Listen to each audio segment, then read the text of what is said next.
Hey guys, Eddie here with hypastore.com, and today we're going to be talking about a few reasons why your chainsaw may not start. Heading out to do a job and finding your machine simply will not start can be a very frustrating experience. Here are 5 things to look for to help you quickly diagnose a chainsaw that will not start. And stick around to the end because there will also be a 6th, less common but special tip. It's always a good idea to start with the easiest problem to check first, and that would be the recoil. This may sound obvious, but a recoil can fail in different ways, from something extremely obvious like a string being broke, or a spring breaking and not letting the mechanism engage properly. If you feel anything different in the way your machine pulls, take the spark plug out and pull it through a few times to make sure air is being pushed out of the spark plug hole and the piston is revolving rapidly.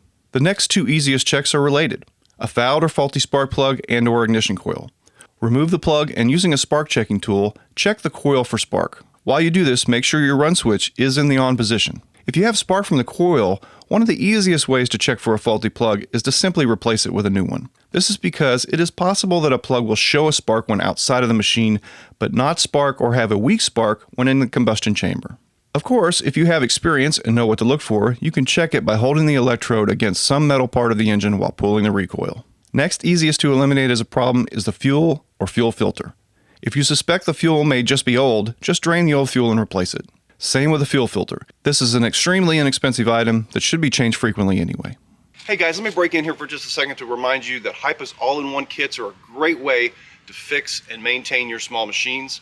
You can see those at hypastore.com. Lastly, of these common problems, and often most frustrating, is a clogged carburetor and/or air filter. The air filter is easiest and obvious to check, and when in doubt, just replace it with a new one. But it is hard to know if a carburetor is operating correctly. If you have eliminated all the previous potential problems, it might be a clogged carburetor. Your options here are to clean the carb, which we have other videos that go into more detail about, but small carburetors found in these 2-stroke machines are often difficult to get thoroughly clean without complete disassembly. So sometimes the quickest and least expensive way to get back up and running is to just replace it with a new one. Our final special tip is a worst case scenario. If you've gone through and checked all the previous problems, it may be that your engine just isn't producing enough compression to start. There are several ways that this could happen, but repairing any of them often requires a costly and time-consuming repair, and is best left to a professional repair service or an experienced DIY mechanic. I hope you got something out of that video, and if you did, please consider subscribing and commenting below with any questions, or just if you have something to add to the discussion.